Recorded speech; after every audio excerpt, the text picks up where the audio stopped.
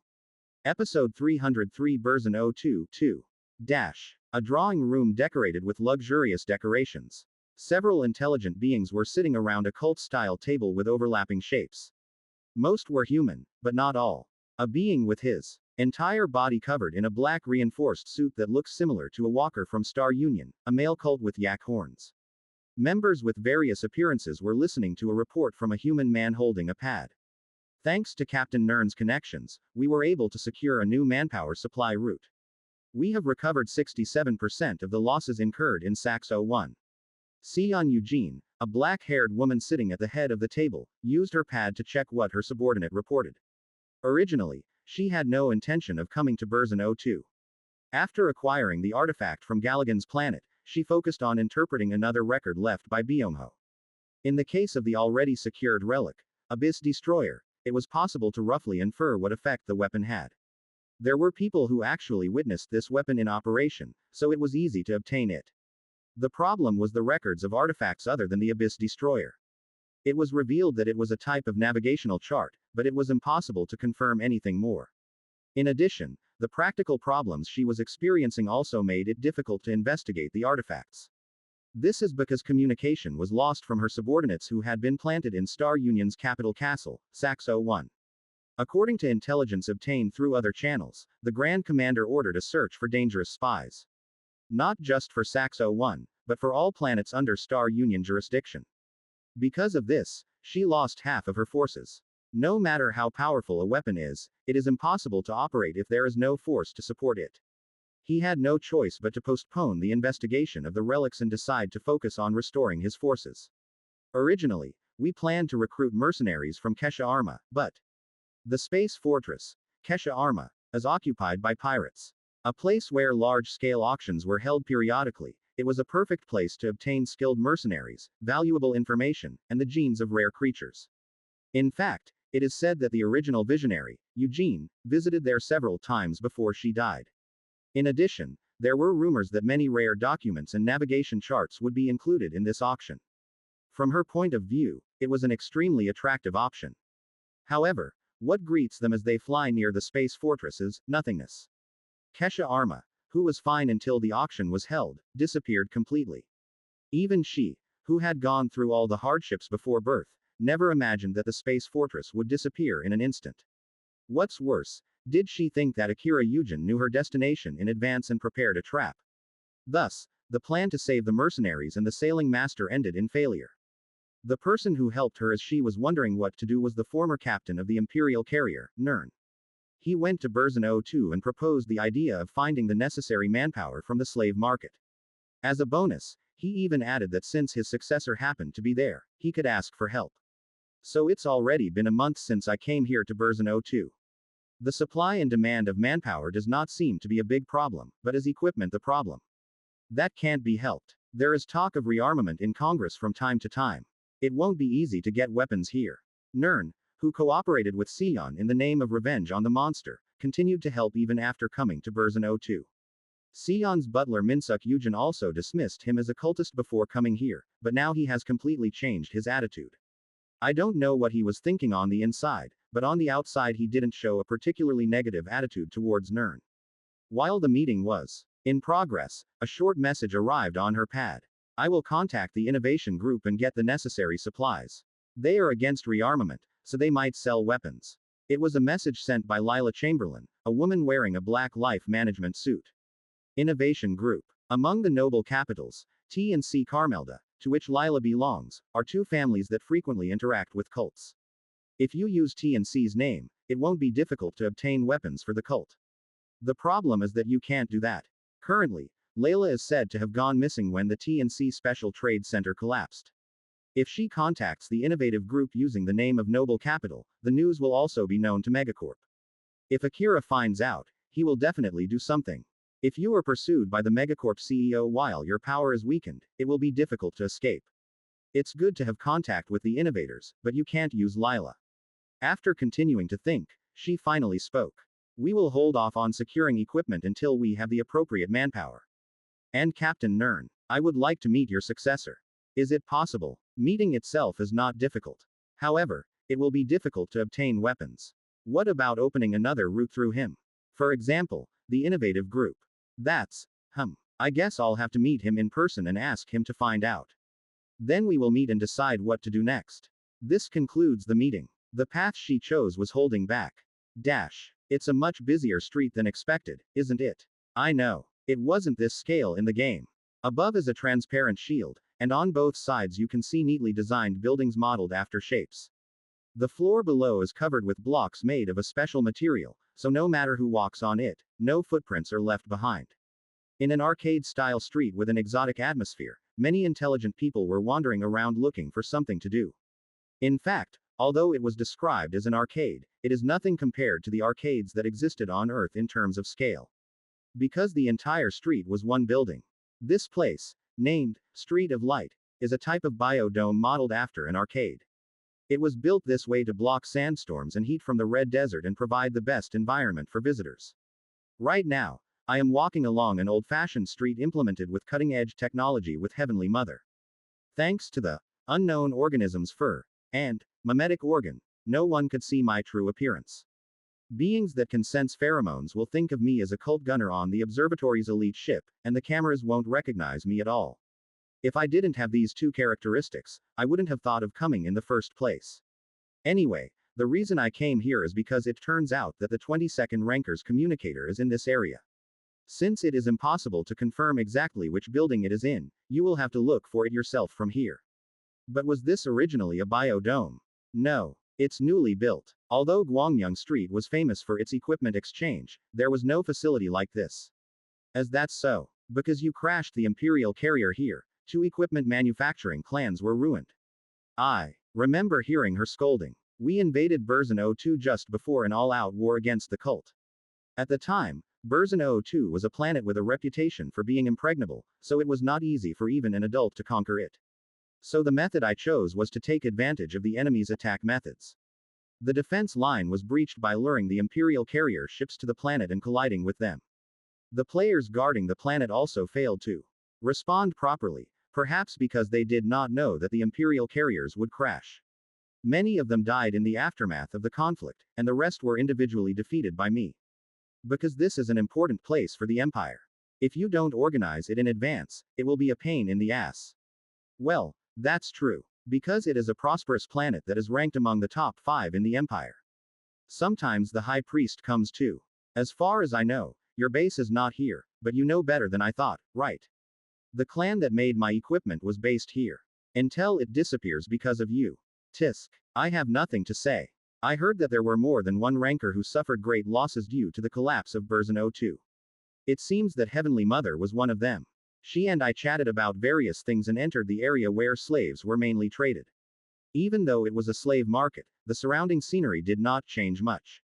This is because all trading products are inside the store. Instead, billboards are erected in each building introducing what products are being sold. Some billboards listed the specifications and physical conditions of slaves, while others listed rare creatures for sale. In addition to the billboards, there were many people in this area wearing silver necklaces. That silver necklace is proof that the wearer is a slave. Inside the necklace is a code that identifies the slave's owner. It's better than Megacorp, which frequently kills its employees or treats them like experiments, but that also depends on the case. The fate of slaves varies greatly depending on the personality of their master. Even Jason, who lives as a human being in my body, treated female slaves as sexual toys during his lifetime. The slaves on the streets were busy carrying out the orders given by their masters. The scale is enormous. Looking at the billboard, it seemed like not only were slaves, but the biological trade was also active. In terms of quantity, Kesha Arma's underground storage unit had more, but in terms of diversity, this one wins by a landslide. If I do well, I'll be able to find the traits to give to the kids here. Even just a quick glance revealed several creatures with useful traits. We need someone who is well versed in market conditions. Walking around and finding things to eat is cumbersome and time-consuming. It is impossible to destroy stores by moving secretly. In that case, it would be effective to manipulate the locals into giving them food, just as they controlled the smugglers in the T&C Special Trade Center. That store looks big. Should I ask there first? That's a good idea. Together with Heavenly Mother, I entered a building that was so large that it made me jump. As we passed through the luxurious front door, we were greeted by an insect man clerk at the front desk. Our store. I'm so sorry.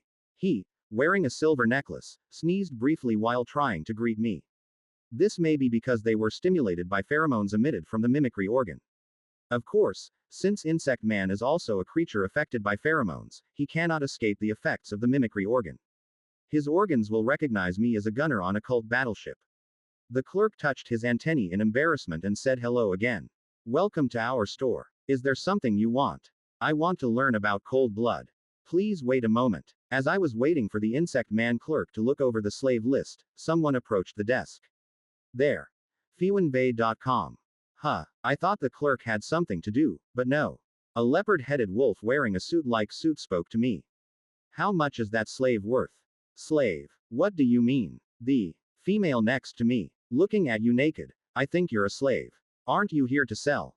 Only then did I understand what that wolf was talking about. She is not a slave, she is a member of the tribe.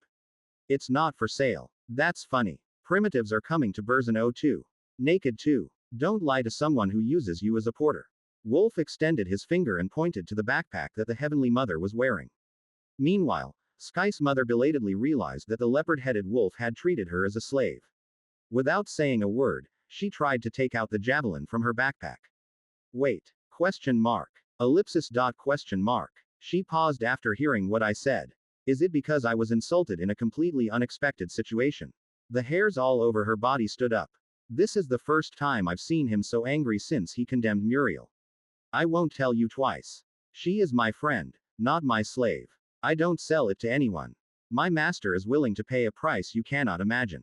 Please leave. Tisk. You idiot. You will regret it. When I spoke firmly, stopping the Mother of Heaven, the leopard-headed wolf clicked his tongue and retreated. He approached a cult man wearing luxurious traditional clothing in the distance and said something. This is my first experience like this. Whether in the game or in this world, there have been very few people who behaved like that before me. After becoming a ranker, it wasn't there at all. Maybe that's why I felt refreshed rather than angry. That bastard. Of course, Heavenly Mother was very angry at being treated so openly as a slave. Cold amber eyes were focused on Colt and the leopard-headed wolf leaving the store.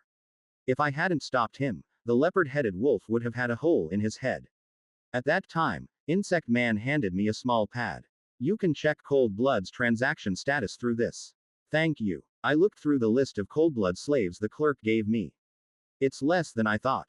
There weren't many slaves here, perhaps because they didn't handle many Cold Blood slaves.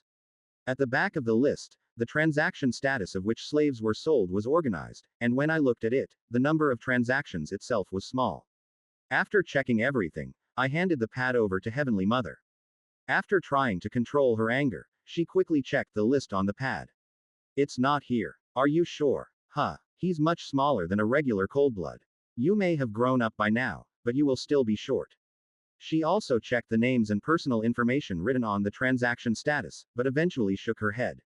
Unfortunately, this place seemed like a dud. I handed the pad back to the clerk and asked, which store carries the most Coldblood slaves? There are 3 places on this street that serve cold blood, including this one. If you're looking for a specialty store, you have to go to another city. What are the names of those stores? One is close. Just go into the building on the other side of here. The problem is the other store. The Insect Man clerk trails off while looking at me. Why are you doing that? The slave master I spoke to earlier handles cold blood. Aha. He carries the largest inventory on this street. But as you can see, he is a very picky person. He also saw the entire scene that just happened. He also had a bad relationship with the owner of the leopard-headed wolf. Well, I'm worried for no reason. First, just tell me the name of the store and its location. I will take care of the rest. All right. Zara carries the most items on this street. I really wanted to meet him, even if he didn't want to. Episode 304 Burzin 02-3. The cult owner and leopard-headed wolf gave me a refreshing feeling. Even the Insect Man clerk knows that the cult owner is quite famous in this street. There are too many eyes to attack right away in a crowded place. So, I plan to have an in-depth interview with them later at night. In the meantime, I stopped by an additional store introduced by the Insect Man clerk. Unfortunately, there was no trace of the 22nd ranked cold blood ranker. It might not be in this city. It is unlikely that number 22 left Burzon 02. It won't be easy to secretly escape from this heavily guarded planet. Also, if you make a mistake, you could be caught by the ruling faction, including Jason. So it is certain that it is somewhere on this planet. Of course, there is no guarantee that you will be in this street, this city. I already expected it would be a long game. This is why a hiding place was prepared. There is no need to fret anymore. Let's go back soon. Question mark. Wait. After stopping by the hiding place, I was about to move again at night when Heavenly Mother called me and stopped me. Why? Let me buy some clothes. Because of him. There's that, but I think it'll be a hassle if we keep going like this. She scratched her beak and got irritated. In fact, this case is more about the cult owner behaving strangely. What proves a slave is the silver necklace around his neck, not his naked body. Moreover, she has a black wave pattern tattoo on her body. Anyone can see that they are close to free people belonging to the wolf tribe. But, cults have a strong sense of being the chosen people and do not change their thoughts often. By their standards, the Mother of Heaven would appear extremely barbaric and uncivilized. It may be rare for someone to do something like this so openly, but there is a good chance that an uncomfortable situation will arise. I need to get dressed while I'm here. I don't want to run into those bastards who are bothering me. I'm naked too. Stop talking nonsense. You look like a normal cult because of the mimicry organ. I'm kidding. Then let's look around some more and then go. After leaving the slave market, I looked around the clothing store with her. There, I purchased clothes that resembled a stola, which were mainly worn by high-ranking members of the cult. This is the clothing worn by female nobles when going out, so from now on no one will disrespect the Mother of Heaven. It's awkward since it's been a while since I wore clothes. She fidgeted as if she wasn't used to the feeling of the cloth wrapping around her body. She, who had the feel of a beast warrior, felt completely different wearing such soft cloth. Perhaps because the clothes were designed to be slightly tight, the body that had been covered by fur was clearly revealed. The strong muscles and unique female curves were harmoniously intertwined, showing off a strange charm. Are you okay? Matches well. If I transform, it will tear right away. It would be a waste, so I have to take it off and transform. During battle, would you do that? Contrary to his grunting tone, his amber eyes were slightly curved. It was the first time in a long time that he felt awkward wearing clothes, but he didn't seem to be particularly dissatisfied with the clothes themselves. So I returned to the place where Charis was waiting with my Heavenly Mother. Master. I found out where he went. A room in a luxurious mansion. After completing the communication, the leopard-headed wolf reported to the young cult man. He has silver hair and yak horns and his name is Alkady. He is the one who owns the most slaves in the streets of light and has Alshaz, the captain of, defender of Burzon 02, as his younger brother. His younger brother is the captain of an imperial carrier and he holds a great deal of wealth, so there is no one on this street who does not know him. Even in the political world of Burzon 02, his influence is difficult to ignore. However, his reputation among cult nobles was not good because of his hobbies. Alkady had a pathological obsession with collecting slaves. He collected many types of slaves in his collection, including beautiful slaves, strong fighters, and smart slaves. Even slaves who had masters had to be taken into their own hands in order to be relieved. Even though it is an individual's freedom to be a slave in a cult society, Alkady's actions were problematic. This is especially true in aristocratic societies with strong conservative tendencies. It was so bad that his younger brother begged him not to do that. When his younger brother, who was outstanding enough to be appointed as an advisor to the politically conflicting innovative faction, said so, Alkady was also quiet for a while. That is, until I met a suspicious person at a store today. As you said, he was not a gunner. They say they're staying at an abandoned hover bus center. As expected, my prediction was correct. At leopard-headed wolf's words, Alkady nodded with a triumphant expression. There is no way there is a soldier who doesn't even know my face. There cannot be a warrior who does not know himself, the older brother of the captain of the imperial carrier that protects this planet. This is especially true if you are a naval gunner. Moreover, Alkady had a special tool that others did not know about. This bracelet was given to him by his younger brother as a warning against terrorism by political enemies, and it alerts the wearer if someone is hiding nearby. It doesn't tell us exactly how they went into hiding or the identity of the person who went into hiding, but it doesn't really matter. Anyway, it's enough to know that there are threats around. Anyway, The bracelet was pointing to a suspicious shooter who did not even know Alkidi's face. That means the other person is not normal. In some ways, they may be Vortex 1 cultists who are like a cancer to the Empire. So wouldn't it be okay to rob the beautiful slave he has? I will send warriors to where it is at night. Good. Don't kill the owner, just in case, but bring him to me. If you are a cultist who secretly infiltrated this planet, you will have to hand it over to the Society of Prophets. All right. Oh, and that wolf. You must never cause harm. I have seen many wolf slaves, but I have never seen one as attractive as the female wolf that the suspicious gunner was carrying. Delicate and strong muscles as if they were woven from smelted steel, and golden hair as brilliant and shiny as Nova metal. And the eyes are as beautiful as if they were miniature stars shining in the sky. There was nothing ordinary about it. It was hard to imagine how ecstatic it would be to mix bodies with that slave. While Alkidi was intoxicated by the beauty of the female wolf, the leopard-headed wolf nodded and opened his mouth. Master. To me, she seemed quite capable. If I go together, there will be less damage. You want me to go with you? Panther-headed wolf is the greatest warrior among Alkidi's slaves. If he is wary, it means that the opponent's skills are not average. Strong and beautiful too. Hey. It's even more appealing. You go and sort it out yourself. Yep. After the leopard-headed wolf disappeared, Alkidi called the other slaves. Even as all kinds of female slaves served him, he was reminded of the female wolf's body. Time passed and night came to Burzin 02. It was only night, but the sun was still shining outside. The Aur star system, to which Burzin 02 belongs, is a type of binary star system with 2 stars.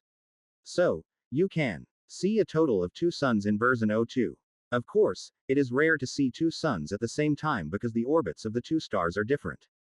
Cults view it as day when the relatively bright sun rises and night when the sun rises relatively darkly. Now is the time when the dark sun, our companion star, rises. Should I go out soon? Cults, like humans, are creatures that need sleep to survive. At night, everyone goes home and sleeps. By now, the cult owner I'm targeting is probably either getting ready to leave the store or has gone home. Question mark. Big baby, where are you going? Zuzu, I have business to do. Question mark. Business. What business? Adai, who was buried in the sand and enjoying the heat, looked up. Zuzu, I have food left during the day. Question mark. When you come. Us. Gift. Bring it. Question mark. That's right. I want to receive gifts like the middle child. Zuzuzus, if possible. The kids who saw Mother of Heaven wearing clothes during the day showed a lot of interest. From Adai saying that his ugly friend was wearing dwarf clothes, to number 26 asking why he doesn't have anything of his own, to PS 111 asking the subject who watched the whole situation through MPS 05 in his backpack to get genes for improvement. I don't know why that guy was there. In response to C Demon and Galligan's cute congratulations, I promised them a gift. I was planning on transplanting it anyway when I got a new trait. The reason I am going out now is not unrelated to this. If you give them good traits, they will like them. Zuzuzu, then let's go. Please take care of me. Ask. I picked up MPS 05 and went outside. Then there was a kingdom of sand stuffed into rubies. The dark light was shining on the red sand, so all the colors in the world took on a deep cherry color. Although it was a sight I had seen several times in games, it was very different in real life. It was an eerie feeling in the game.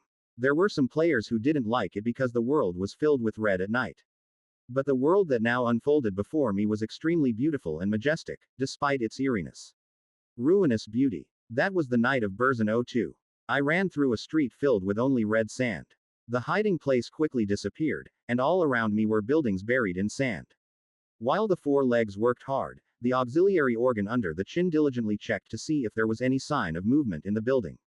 As the sun changed, the temperature on the street dropped to a level that was difficult to compare to during the day. Unless you're stuck in the sand like Adai, it's not wise to wander around on deserted streets. As I thought, there was no sign of popularity in the building. As expected, there's no one there, huh? At that moment of relief, something happened to my auxiliary organ. A group of people are coming towards me. I hid in the sand with MPS 05. After a while, suspicious people with their faces covered appeared. They were carrying reinforced clothing and various weapons and passed by the sand where I was hiding. When they were far away and out of sight, I got up.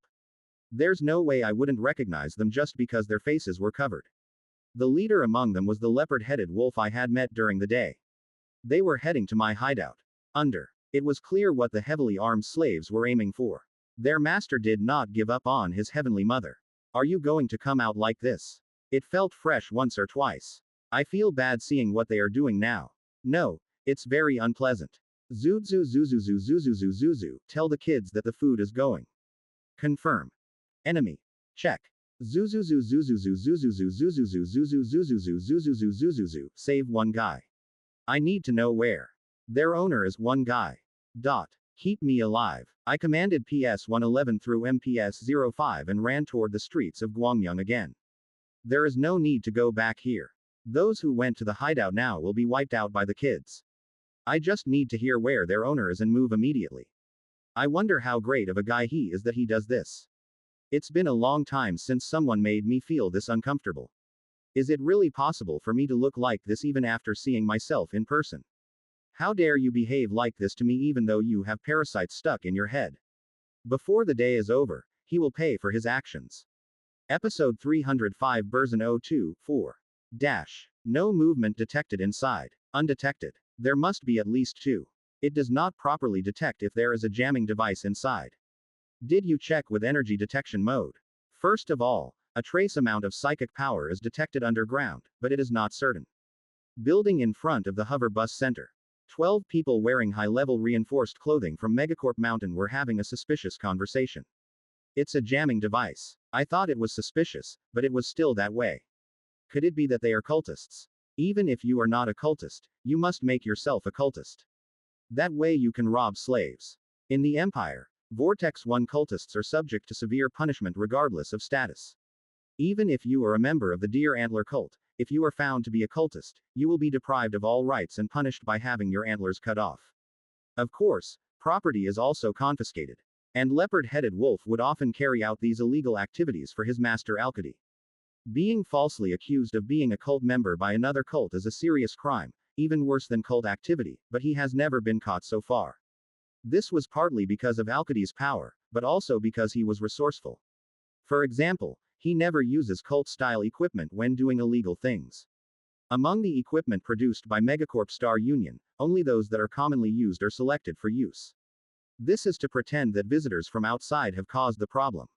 Even now, none of the people here were carrying cult-style equipment or tools.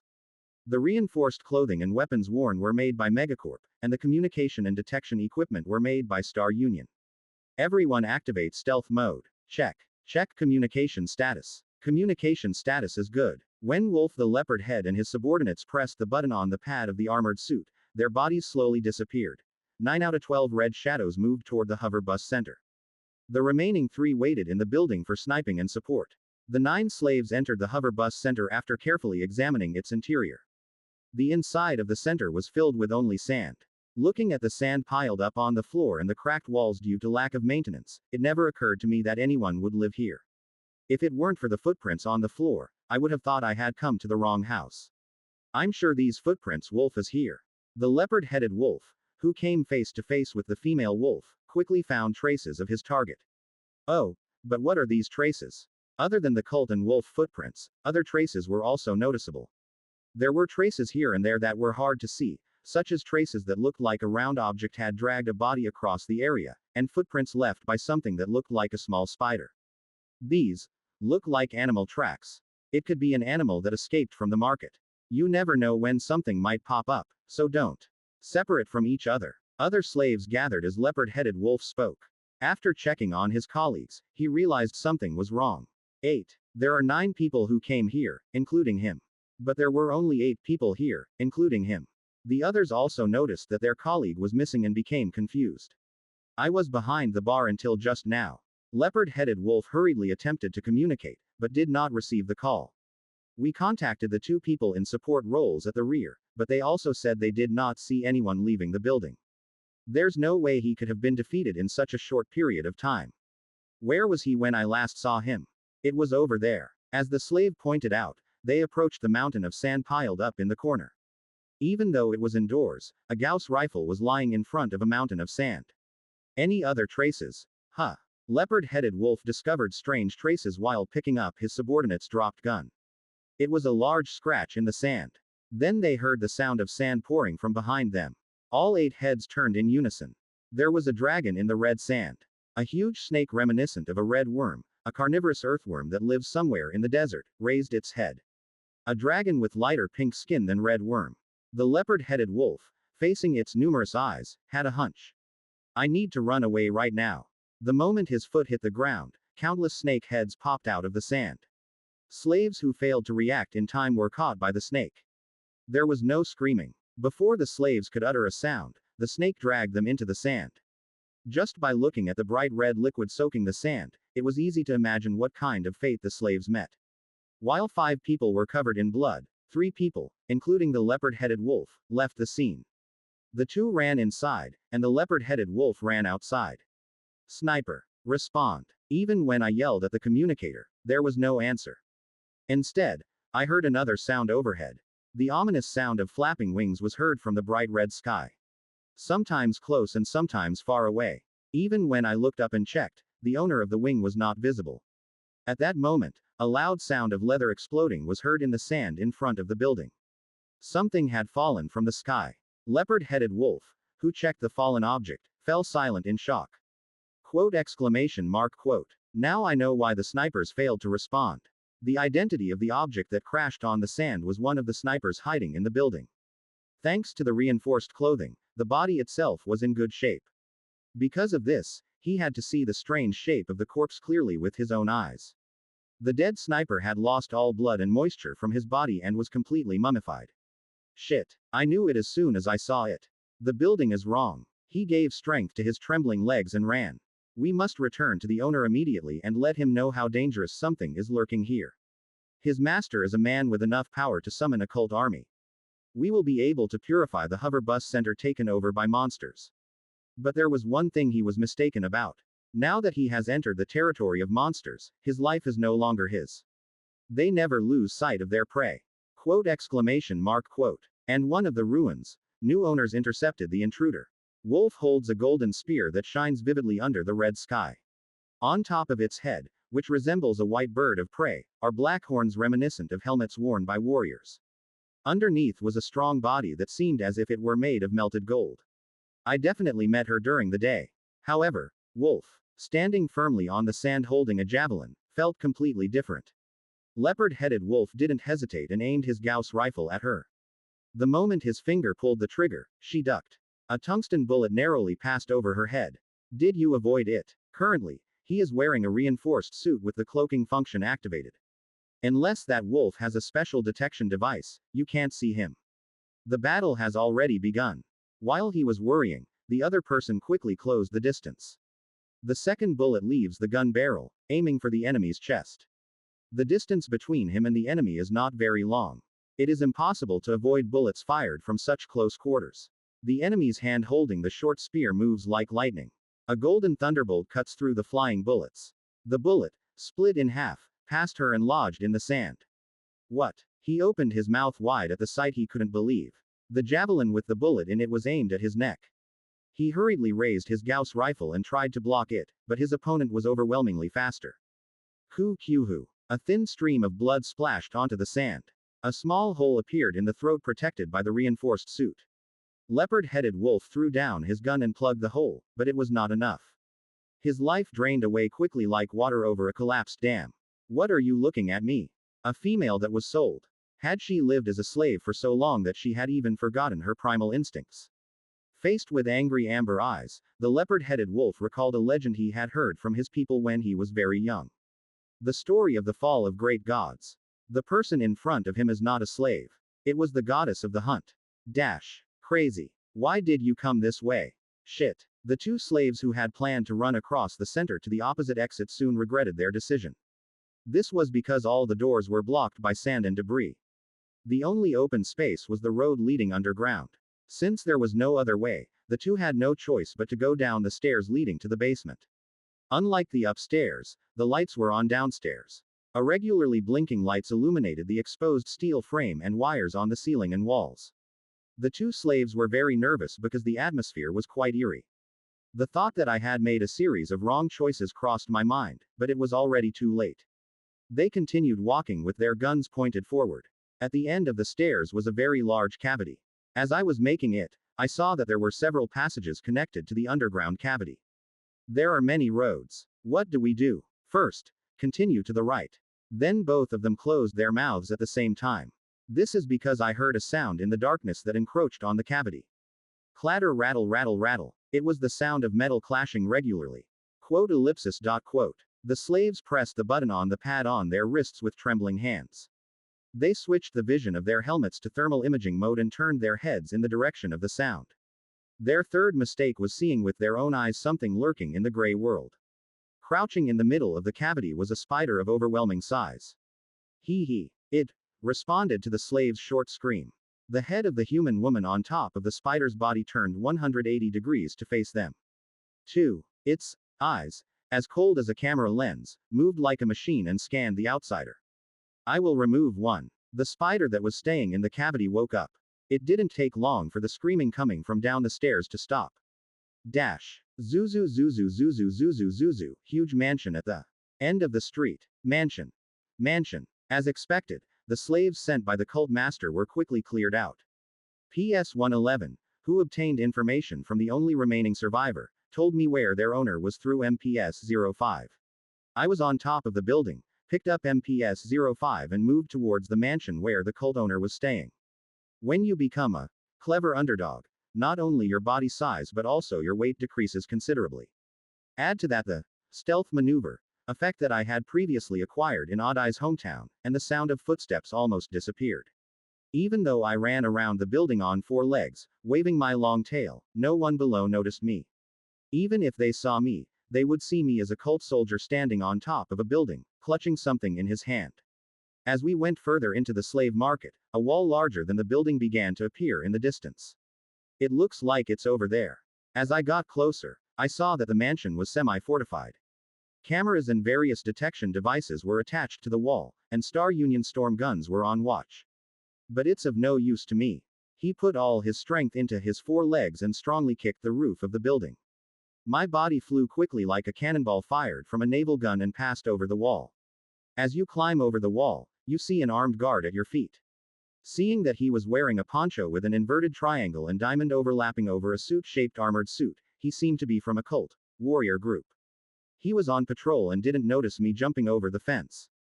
My body landed behind him. The warriors reacted to the sound coming from right behind them. Just before his head turned, my tails moved. The claw at the end of the right tail hit him hard on the head. The warrior's head was broken with the sound of a watermelon breaking. Before he fell, his left tail, which resembled a snake's tail, wrapped around his upper body. I quickly disposed of the corpse using 3 heads. The cult's unique sweet flavor filled my mouth, but I don't have time to enjoy it now. The head on both shoulders ate it greedily and wiped away all the blood that spilled with the tongue of the middle head. The mimicry organ inside the body received newly collected genetic information from outside and constructed a completely different type of pheromone system. From now on, I am not a gunner belonging to the surveillance office, but a guard from the warrior corps. It's the same in my eyes. I walked with MPS 05. As I passed through the large and bright garden inside the wall, a mansion with a shape similar to a pyramid greeted me. Around the mansion, I see cultists wearing the same clothes as the guards I captured. I approached the mansion without paying attention to their gaze. Some people tilted their heads when they saw me, but there was no other reaction. Of course, the guards guarding the entrance were different. 2 cultists blocking the entrance to the mansion blocked me. What? You're not in charge of the mansion, are you? You said you would check on the newly acquired creature. Tisk. Go in quickly. The 2 guards clicked their tongues briefly and opened the door. It was a familiar sight, as this happens often. So I passed through the entrance to the mansion without any stopping. Where do you want to be? I used the assistive organ under my chin to look inside the mansion. Even though it was late at night, a lot of movement could be felt inside the mansion. Probably slaves and guards. So, on the contrary, I looked for something that moves less. It seems unlikely that the arrogant owner will work until night. An auxiliary organization that collected all kinds of elements, including air, flow, sound, and smells within the mansion, began analysis. Soon, an unusual movement was detected in a place on the top floor of the mansion. There it is. Unlike the others who were moving around diligently, I saw that he was extremely still, and it seemed like the movements of someone who was clearly asleep. After finding my target, I got on the elevator. When I arrived at the top floor and the elevator door opened, I was greeted by a gorgeous visit with a strong cult style. There were also 2 armed cult guards waiting here. You're not in charge here, are you? The owner said he would check on the newly acquired creature. I gave the same excuse as I had given at the entrance, but this time the reaction was different. Alcady already went to bed an hour ago. He didn't give an order to bring in any living things. Okay. It would have been nice if things had gone smoothly, but it's a shame. They chose the wrong answer. I whacked one guard with my right tail while using my fighting arm to grab the guard who was trying to call out to his comrades. Keck. Town. The guy who was hit in the waist by the claws at the end of his tail was thrown against the wall, his body bent in an awkward position. The guy who had the front part of his face grabbed by the fighting arm was embarrassed and struggled. The reason why a warrior group with seasoned skills is left helpless is because of the mimicry organ. Because my senses are disturbed by pheromones, enemies cannot properly recognize my true appearance. Parts that are not on the body of the intelligence I am disguising, such as the tail, multiple arms, and head, are not visible to the enemy. If I attack an invisible part like I do now, the enemy will feel like they have been hit by an invisible attack. What are you? I used my hand to crush the cultist's head. The horns and skull were shattered and their contents soaked my palms. After eliminating the intruder, I opened the door and entered the room.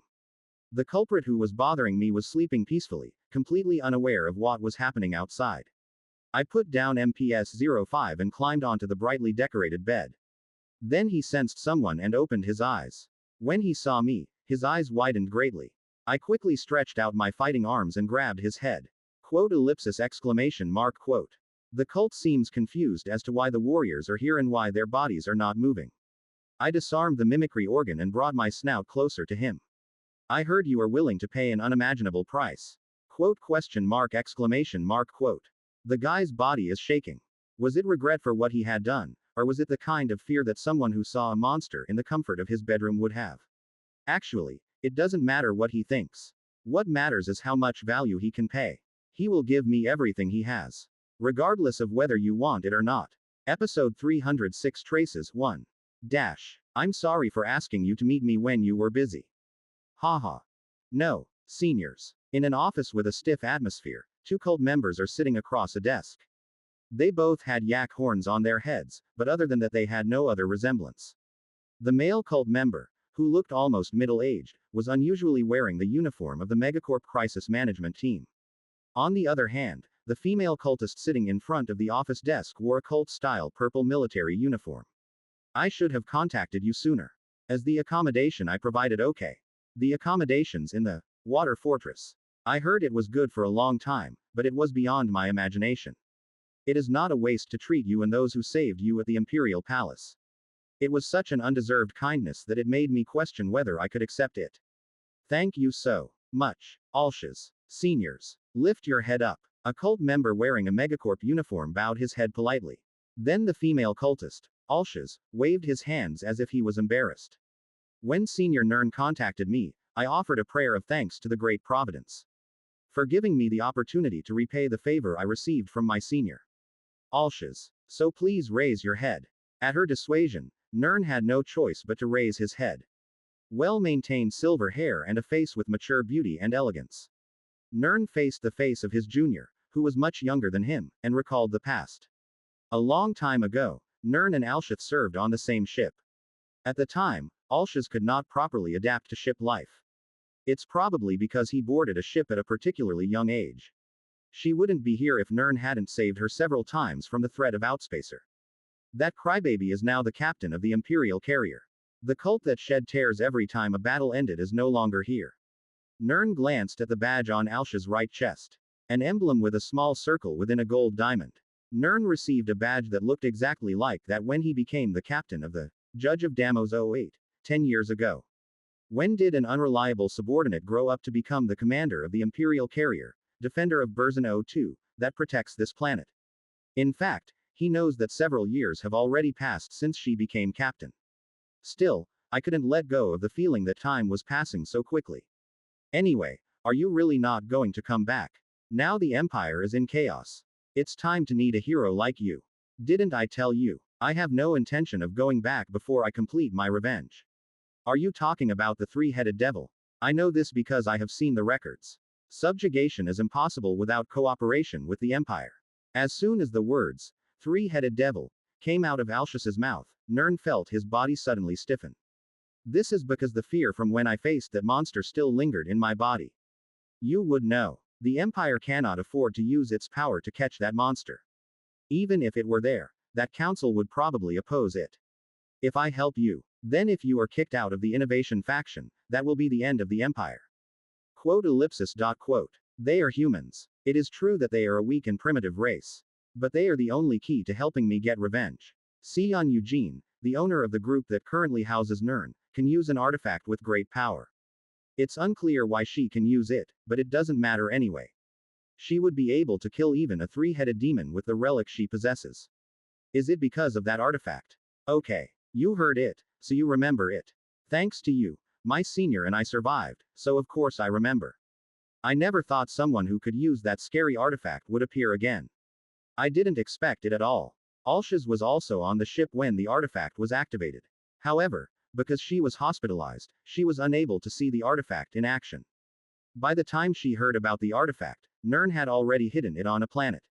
Anyway, I came to meet you today for something related to that. Yes. Please help relic user Seon Eugene meet with a member of the Innovation faction. You mean the innovative member? We need different types of weapons and ships. The Providence faction is advocating rearmament, so they will never try to hand over their weapons. But, are you saying that the innovative faction that advocates disarmament is different? That is correct. Alcius frowned slightly. Even if she was the captain of an Imperial carrier, it was not easy to force lawmakers to sell weapons. Moreover, the people they are selling to are entities whose identity is unclear. You never know when they might cause harm to the Empire. If Nern had heard this offer, he would have flatly rejected it. Nern, who knew what she was worried about, quietly waited for an answer. After a while, Alcius sighed briefly and nodded. This is my chance to return the favor, so can I turn it down? The person I regard as a gift is here, so I will talk to him. Really? Yes. He is a well-versed megacop among the innovative faction. Maybe we can communicate well. Thank you. If you are so grateful, please return. There are many Imperial carriers here. Anyway, how is your brother? Alcius chuckled when he saw Nern clearing his throat and talking. Brother Alcady is still the same. As you know, you cannot escape your noble hobby. There's nothing to say that much. He is definitely a resourceful person. You are probably the only one who thinks positively about you, you idiot. Contrary to her sarcastic tone, her expression was not bad. From what Nern remembers, the Alcady-Alcius siblings had a good relationship. This is rare among cults that have a vague awareness of brothers and sisters. How about giving this a chance?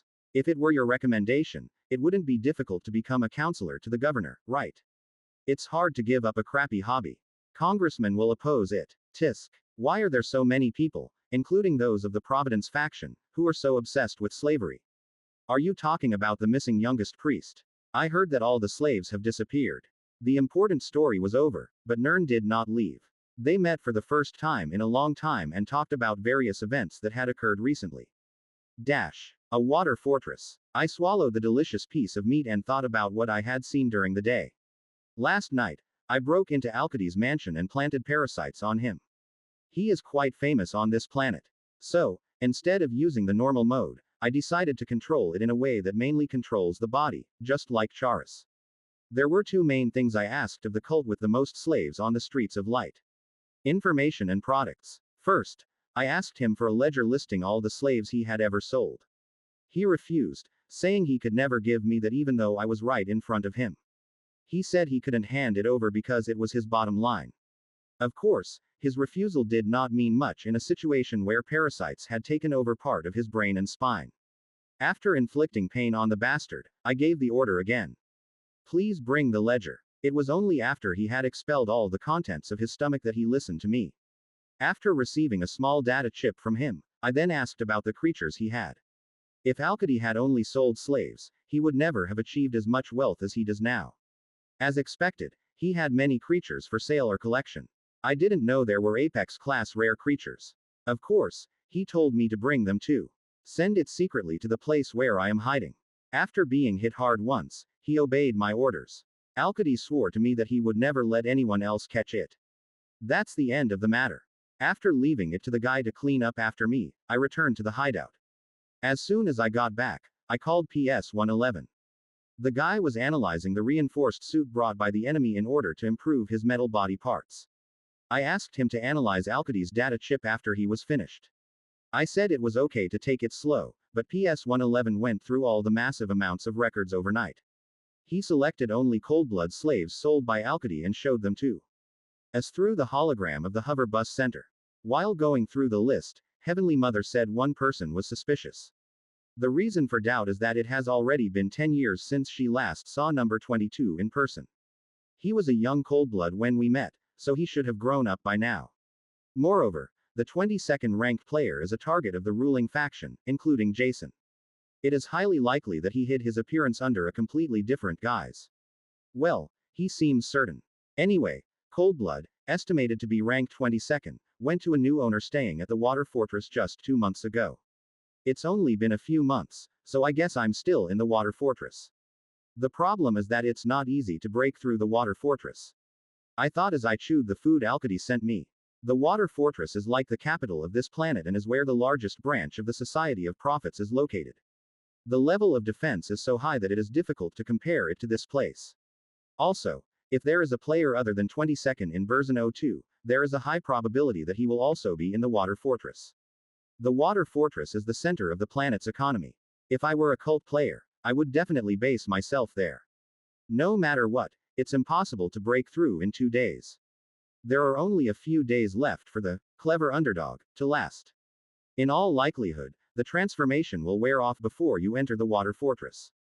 If you're going to wage an all-out war against the city, it's almost impossible to infiltrate the city with a body tens of meters tall. I came here to ask 22nd about the vision he saw during evolution.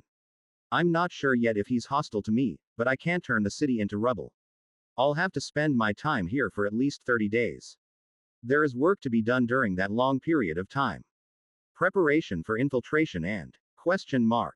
Predation effect activated. Okay. When the container sent by Alcides arrived, I immediately used the symbol of hunting. This is because you have to learn the characteristics of the creature he sent. The creature I just ate was the fluid of a red worm. It is a carnivorous earthworm that only lives on desert-type planets and is called by nicknames such as the sand dragon and red snake. The unique characteristics of this creature have a deep connection with me. This is because I acquired it by chance not long after falling into this world. I put it to very good use. This characteristic was put to good use for a while and then used as a fusion material. It has been very useful so far and I plan to use it actively in the future. Question mark. Takeover. Mimicry, from the creature characteristics of red worm. Question mark. Do you want to apply mimicry? Of course. Check. The treasure I got from the cargo hold of the Megacorp research ship is back in my hands. As I accepted the characteristics that emerged from the predation effect, I began to think about the most important issues. I plan to give this dutiful son trait to one of my children. So who is it most effective to give it to? The simplest good person would be PS-111. More than half of PS-111's body is a machine, and it can change its body through modification. It's not difficult to change your voice. It should be useful in some way, but that's about it. In the case of Heavenly Mother, it is not a bad choice. Of all the kids, they are the type that is best at predicting what will happen if imitation is applied to them. But I feel ambiguous about giving it to her. Since she is of the wolf tribe, she does not feel any hindrance in her external activities. It feels a bit of a waste to give it away to be used only in battle. Of course, she is the only one among the kids who knows how scary imitation is. Because I had a painful experience in the game. I've seen and heard something, so if you give it to me, I'm sure it will be put to good use. I honestly don't think Odd-Eye will work. For Galagons, a bundle of tentacles acts as a mouth. Even if a mimicking organ is implanted in the throat, it is difficult to make sounds due to the structure of the oral cavity. In fact, considering the shape of the oral structure, number 26 has the same limitations, but it has one distinguishing advantage. He can change his body. In the underground cellar of the space fortress, Kesha Arma, it ate a creature called Faceless. Faceless is a creature that has the ability to change its body at will. The guy who inherited that power gained the power to freely change the shape of his tentacles. Mutant Tentacle, an ability that did not exist in the game. Mutant tentacles is the name I gave it. In any case, even if the mimicry organ doesn't fit his body, it won't be a big problem for him. All he has to do is change his tentacles to match the new organs on his body. Of course, if that happens, it will be very different from what I imagine. It may be much better than I expected, or it may just end up making a sound that is difficult to call a voice. Should I give it to Heavenly Mother or number 26? On the one hand, there is almost no risk, but the results are predictable. I suspect that it will show an operation that does not deviate significantly from my expectations, whether in a good or bad sense. On the other hand, the risk is low, but the results are unpredictable. It can be good or bad. It would be better to give it to him anyway. After thinking for a while, I finally made a decision. Episode 307 Traces 2. We have arrived. Prepare for landing. I checked the condition of things. A transport ship with 2 slaves landed on the sand. While one person checked the instrument panel, the other looked at the containers loaded on the back of the transport ship. It comes every day, but I don't know why they ask me to leave it here. Arthur. This is what the master does. Never mind. Aren't you curious? Why are they putting containers in that ruined building? A male slave sitting in the cockpit pointed to the tempered glass in front. Beyond the glass was a hover bus center half submerged in sand. For the past 3 weeks, they have been coming to this abandoned street every 3 days. This is to place a frozen container containing living creatures in front of the hover bus center. Hey, curiosity is poison. I'm going to move the container, so please help me quickly. Tisk. The insect man slave who finished inspecting the container clicked his pointed chin. At his colleague's signal to take it in moderation, the human slave meekly opened the back door of the transport ship. After that, the two operated the terminal and prepared to move the container outside. Perhaps because it was the time of day when the sun was up, the temperature outside the transport ship was very high. Even though I was wearing protective clothing, I was still sweating. The transport ship's machines are all responsible for moving containers, but that doesn't mean they won't be hit by a craze. When the container was unloaded in front of the hover bus center in the heat wave, the human slave spoke again. The creature we brought. Do you know how much it costs? Quote. I checked and these are the most expensive items sold in the store.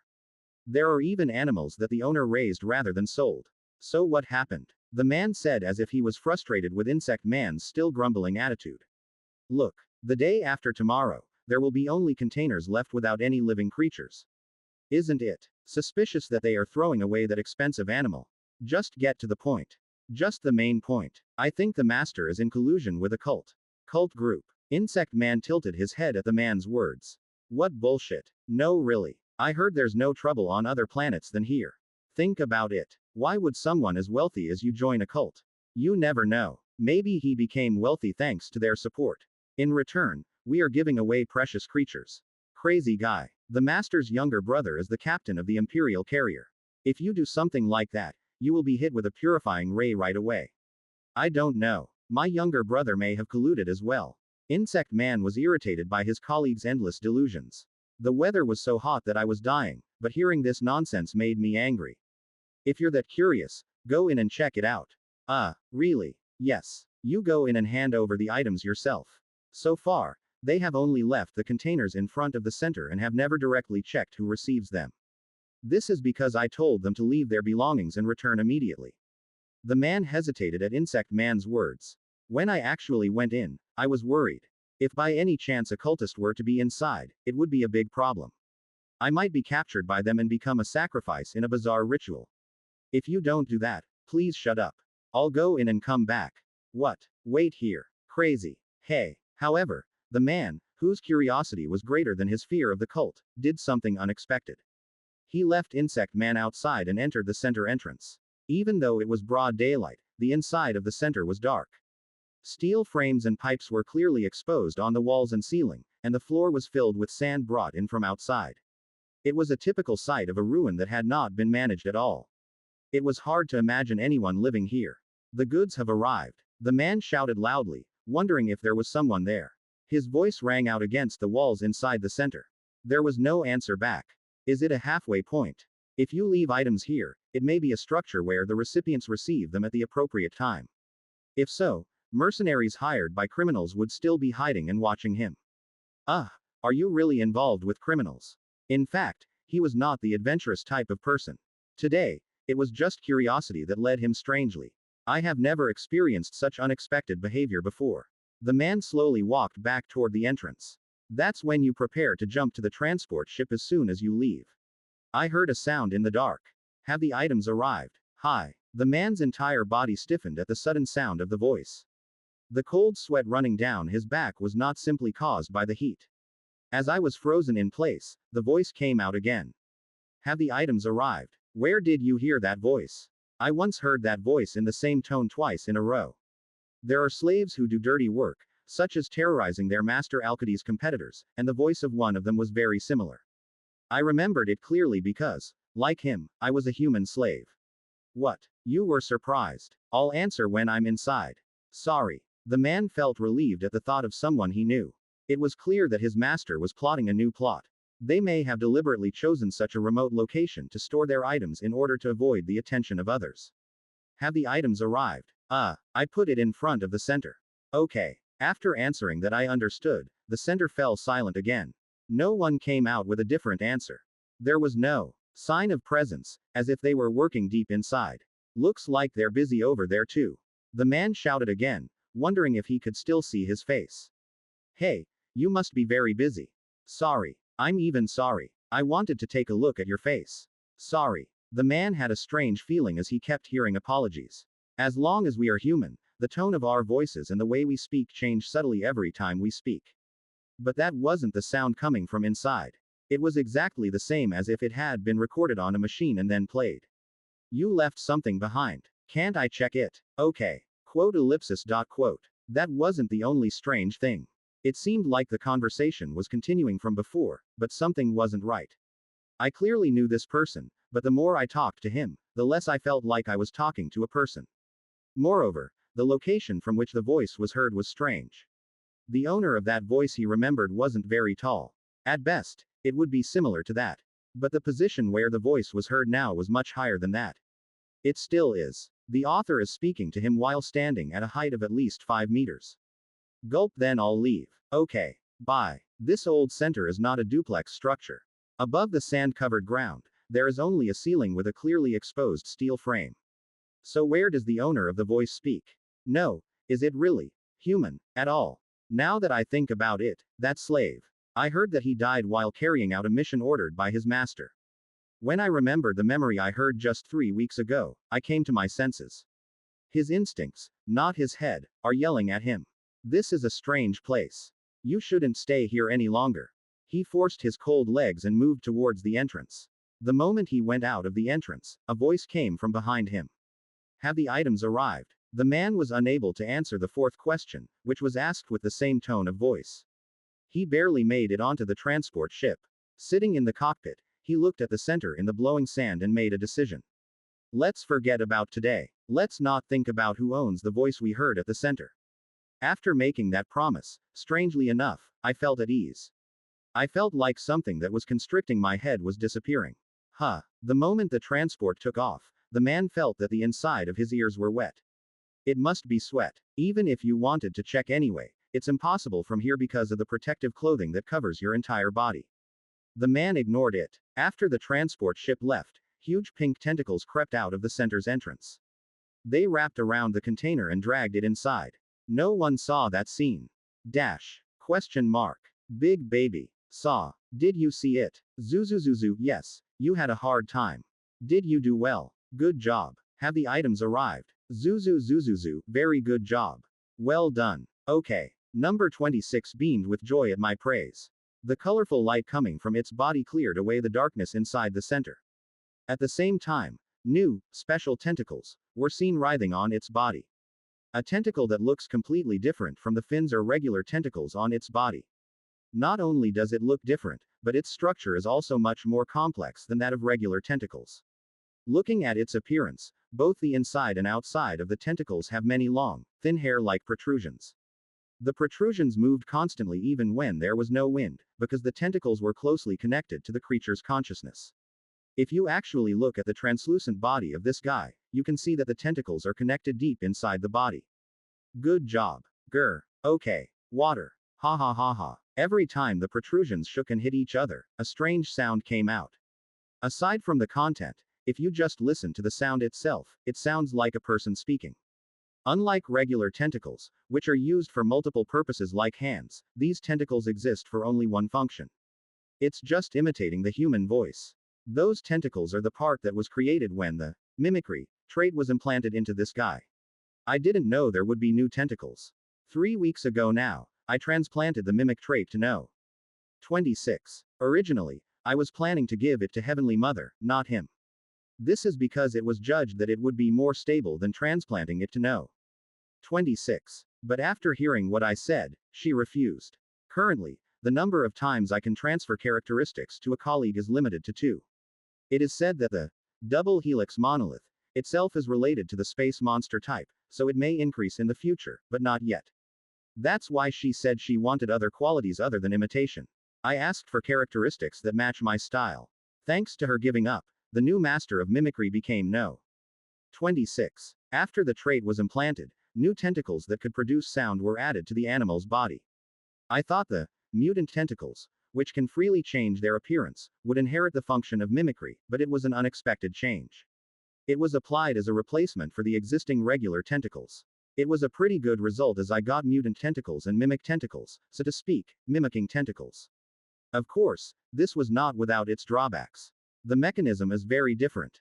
In my case, when I acquire the mimicry trait, my body gains an additional organ that analyzes the genes of other living things.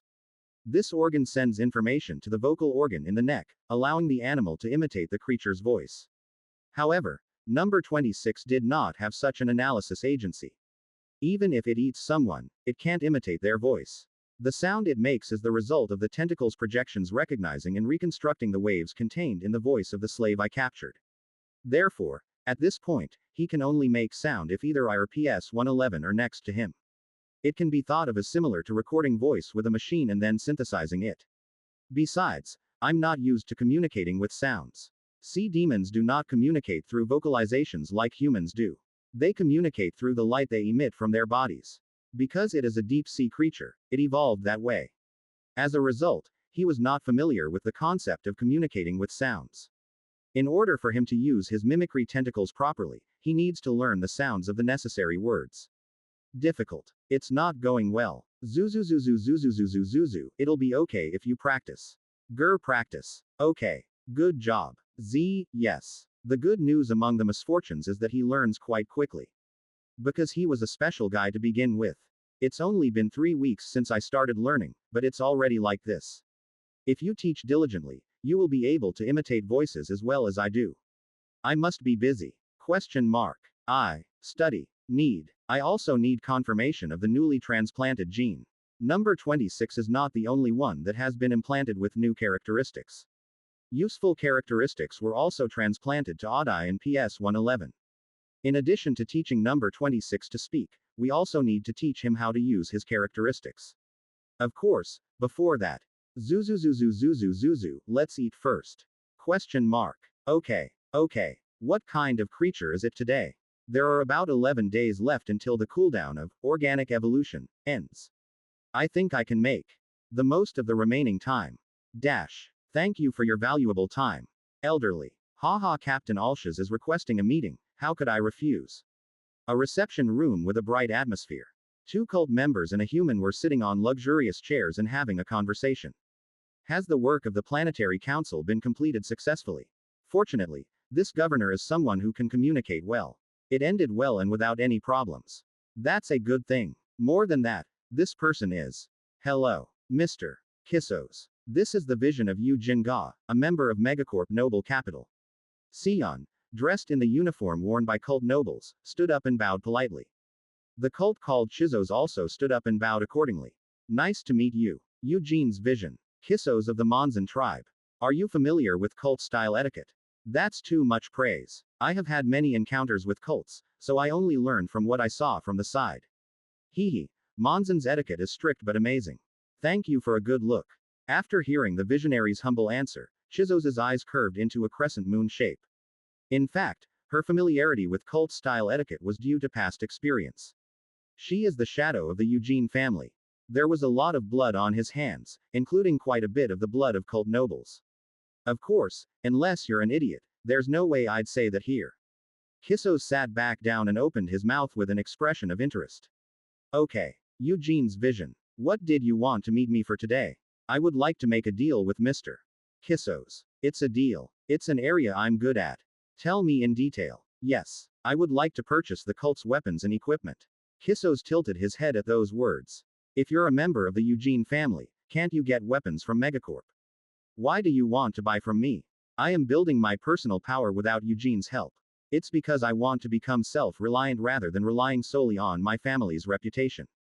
Wow, it's not going to be easy, but it's amazing.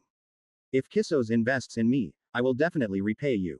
Invest. Kisos heard her words and flicked his finger on the handle of the chair. I mainly deal with Megacorp's Carmelda. The head of the company said that investments should be transparent.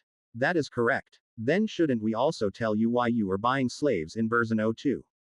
At those words, Seon's gaze briefly turned to Alsh's, who was sitting next to Kisos. Her eyes were wide open.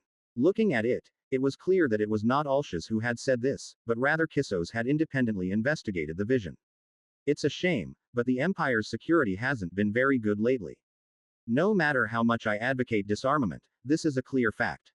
Quote ellipsis dot quote. I don't know anything about you. I have no idea if you're a cultist or a pirate. I don't want to gain wealth at the expense of the Empire's security. Seon thought for a moment. There is no point in lying anymore. Chizos is a worn-out member of the Imperial Council and the leader of the Reformation faction. He is an old bastard who has maintained his position in the National Assembly where all kinds of secret fighting is rampant. Not only would it not be easy to deceive him, but if she failed, she might have to leave Burzon 02 altogether. On this planet, the author is the most powerful person, higher than the governor. Is there really only a straight attack method? She decided to act as she had originally planned. Seon got to the point with a soft smile. If you are saying that you have doubts about whether I am a threat to national security, then it is true. It's true. Yes. The target is not the Empire. Who? My goal is to regain Eugene's position as the head of the family. For that, we must kill the current head of the family, Akira.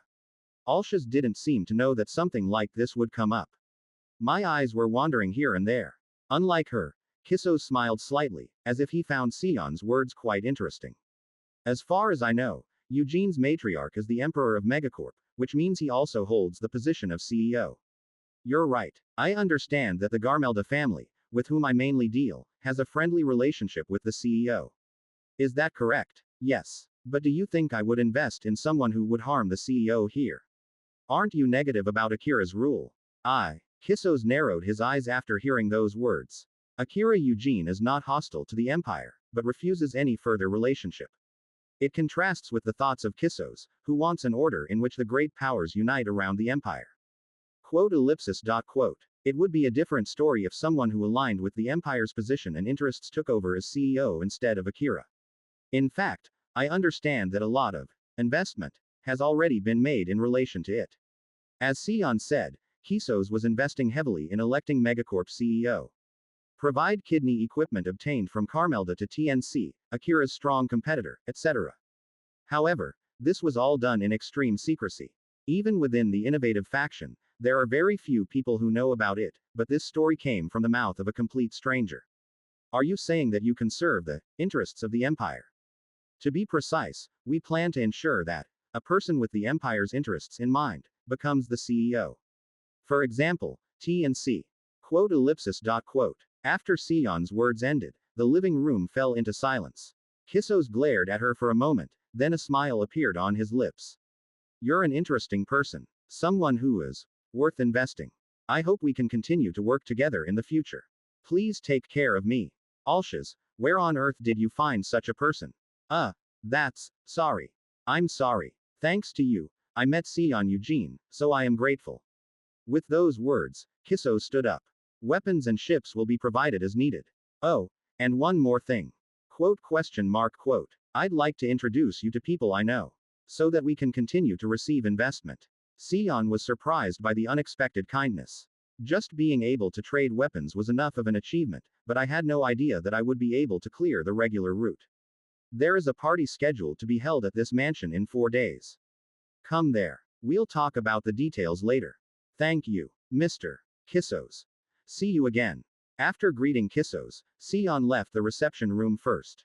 As Kissos was about to send off the remaining Alshas, she suddenly opened her mouth. Elder. Why but? The party 4 days later. There are 2 people I'd like to take with me. Would that be okay? 2. Who is it again this time? One is someone I have trouble talking about right now, and the other is my older brother. You mean that bad boy Alkady? Kissos stroked his chin in front of Alshas, who spoke carefully. I heard that Alkady has business acumen. You're right, elderly. The governor has recently been considering redevelopment of the ruined streets. A place like the Avenue of Glory. Yes, I understand there is talk of pushing that place down and building a new fortress. Alkady has influence in that area, so it wouldn't be a bad idea to hire him. I'll try my best. Bring him to the party. Thank you, old man. When Kissos gave a positive answer, Alshas bowed his head deeply. Vision Eugene Kissos Alshas. The transaction ended with everyone getting what they wanted. Episode 308 Traces 3. Alshas. I didn't know you would be like this. Nern, wearing a cult-like purple military uniform, glared at his junior next to him. I understand how you feel, sir. You say you understand and then you drag me here. You're dragging me. Do you know how important this place is when you say that? Currently, they were at the mansion of Kissos, the leader of the innovation sect. 4 days ago, Alshas arranged a meeting between the visionary Eugene and Kissos at Nern's request. To her surprise, Kissos took her vision to heart and promised to provide her with a reliable supply route for her equipment. Nern was satisfied that the negotiations were so successful. This is because the stronger Seon's power becomes, the more likely he is to take revenge on that 3-headed devil. So I was relieved, but I didn't expect to be hit in the back like this. I said I wouldn't return until I had my revenge. I'm not asking you to return either. The man over there is the vice captain of the Eye of Revelation priests, and that is the chief of the Our Surveillance Office. You brought me to a gathering of the planet's key powers and said no. They were not the only ones invited to the party hosted by Kissos. There were other guests in the banquet hall besides the 2. He looked ordinary on the outside, but his position was anything but ordinary. Even when he was the captain of an imperial carrier, these people were in a position of power that he could not easily meet. Senior, you know it too. Seon Eugene has more than one enemy. Even if she has her relics, it is true that the road ahead is difficult for her. It never hurts to be prepared, she said. Do you think the council would keep quiet if they knew I was alive? They will try to use it somehow. Kissos decided to help with that part. Until the vision's role is fulfilled, you will remain dead. No need to worry. It was all over before he knew it. Nern glared at Alshas. He did not look very favorably on this kind of political maneuvering. This was partly because he was a natural soldier, but also because he had seen countless unjust deaths on the battlefield due to factional conflicts. If it had been any other time, I would have been very angry, but this time I couldn't. Because he knew that Alshas was acting for his own good. If it were the other way around, he would have tried to somehow help his junior return. In the end, Nern sighed softly instead of getting angry. When can I say hello? When Seon and your brother are finished, you can greet them separately. Currently, Kissos, the host of this party, was introducing Seon to the participating guests. Although she was human, as expected from noble capital, she treated customers skillfully. Come to think of it. His gaze shifted from the vision to the silver-haired cultist in the corner of the banquet hall. A man who not only resembles hair color, but also has a similar overall aura to Alshas. Alkady is the one whose younger brother is the captain of an imperial carrier. Alkady is here too. You said it last time. He said he would do well if he became the governor's assistant. Kissos said that a good spot has just become available. Wow, I never thought both siblings would be so resourceful. Nern clicked his tongue and looked at Alkady. He was holding a glass of alcohol to his mouth, looking somewhat anxious. You seem very nervous. Are you okay? If I get close to my brother, I might say something different. But, honestly, I'm a little worried, but I'm sure it'll be okay. While the 2 were chatting, Seon's introduction ended. She stepped away, and Alkady, who had been sipping his drink alone, moved towards the group of VIPs.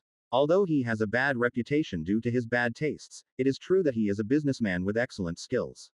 There is no way he would be rude to the planet's key powers. It will probably end without any problems. That's what I thought, but there was something strange about the atmosphere. The vice leader of the Eye of Revelation priesthood suddenly stepped forward and blocked the space between Alkady and Kissos. Then, the vice captain decapitated Alkady with the knife on his belt. It happened so quickly that no one could react properly. Brother. Alshaz, aware of her brother's death, let out a scream-like yell. She quickly ran towards her brother's fallen body. Nern, who quickly came to her senses, followed behind her junior.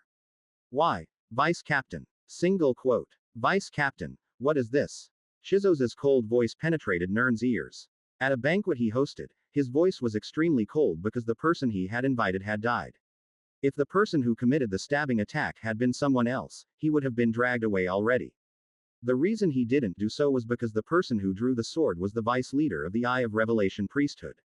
The Eye of Revelation priests, along with the Temple Guardians, are one of the Empire's most elite military groups. While the Temple Guardians are experts at hunting monsters, the Eye of Revelation priests mainly deal with internal enemies such as Vortex 1 cultists.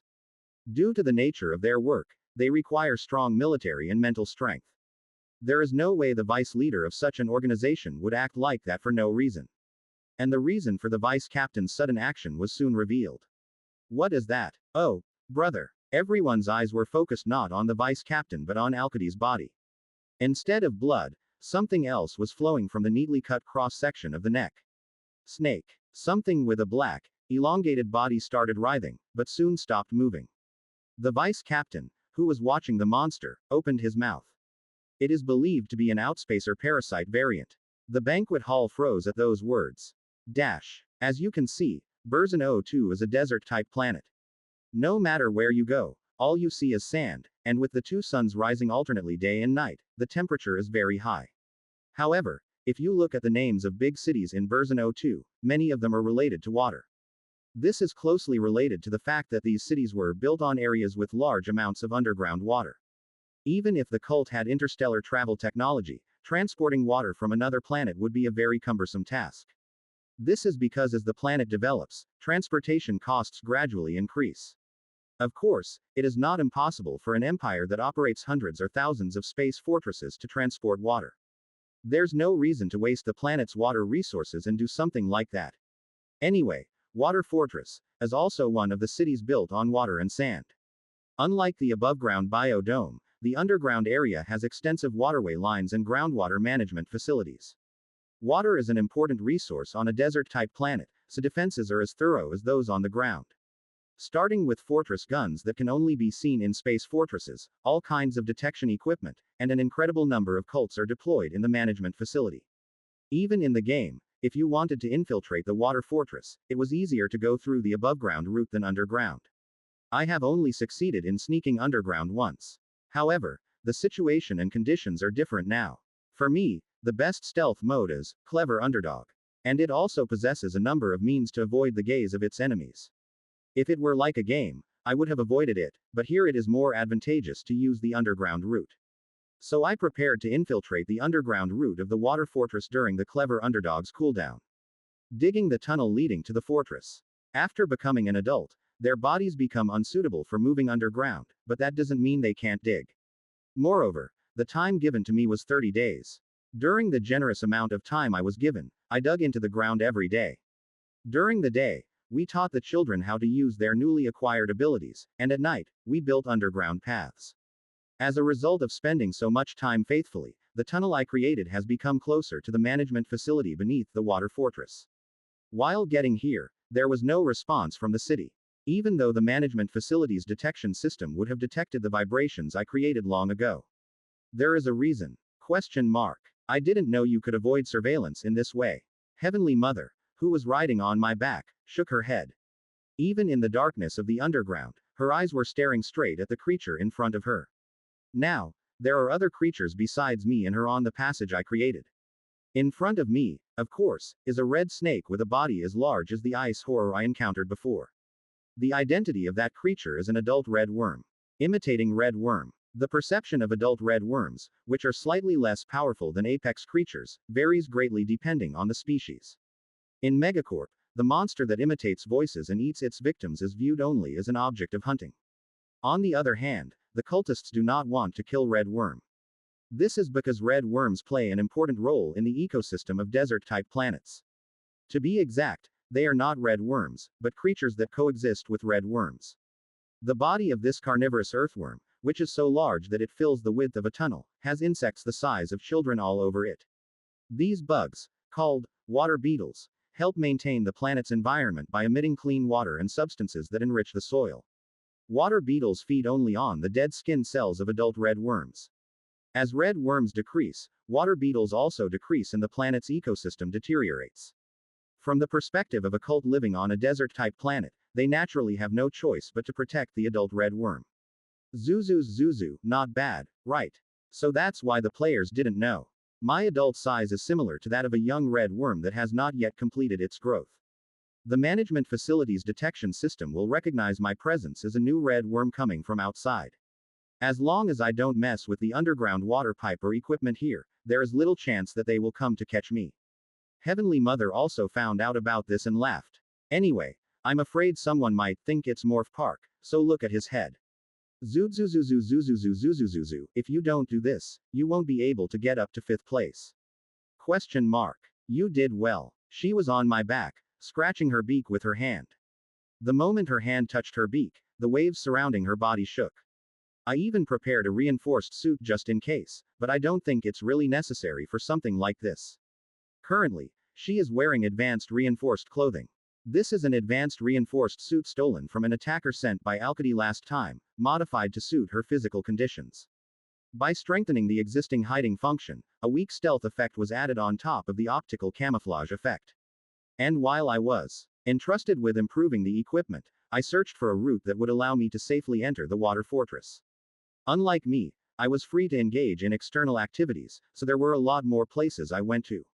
In reality, the route she found was similar to the stealth method I used in the game. However, at this point, the underground route is safer than the above-ground route. Unless something happens that deviates from my expectations, I won't use the method she found. Well, things don't always go as planned. Seeing as there was no reaction from the city while we were here, it seemed like the infiltration itself would be successful. She said that because she knew it. It might be helpful after infiltration. In a situation like that, I think it would be better not to be helpful. In fact, much of the information she obtained during her research changed from the game. Among them, there was some information that would have been quite difficult if I had not known it. Her knowledge will come in handy when I get out of the city, or when I need to attack a planet later. Anyway, I guess that's all for today. Anyway, red worms kept wandering around, so it was difficult to dig any further. It's not because I'm scared of them, it's because I'm afraid I might accidentally kill them. If red worm, which plays an important role in stabilizing the ecosystem, dies, the cult will react immediately, and if that happens, the tunnel operation will be over.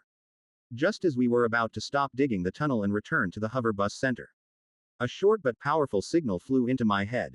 My body stiffened without realizing it because of the death-like waves. What's the matter? Heavenly Mother on my back asked, but I could not answer. The wave that just flew in. It was the last signal sent by the parasite I had planted. As Alkady dead, something happened that I never expected. Episode 309 Traces 4. I've lost parasites several times so far, but most of them were intentional. Parasites are consumables used to deceive or control enemies. After you achieve your goal, dying isn't a big problem. However, only once did I experience a crisis due to parasites. William, a detective who ruled T&C's Space City. He cut himself to make my presence known. Because of that, my plan went awry. And now a similar thing has happened again. No, it's actually worse. Today Alkady went out to an important event. From what I heard, it was a meeting with high-ranking officials such as the captain of an imperial carrier or the director of the surveillance office. For today, it would be safe to say that I went to the safest place on this planet. So I was relieved, but then he suddenly died. That's not the only problem. I don't know why he died. The parasite sends a signal to me when great harm comes to the host or when the host acts against my will. In William's case in the past, I was able to tell that he had harmed himself because the parasite sent waves to me. But this time there were no such foreshadowings at all. That means that the parasites in Alkady's body were killed instantly in an unexpected situation. Safest place unexpected situation parasites that die before they can send waves. What do these mean? Rancor. It is not that difficult to find parasites that have formed a parasitic colony. If there is a detector or technology that examines the inside of the body, it will be detected immediately.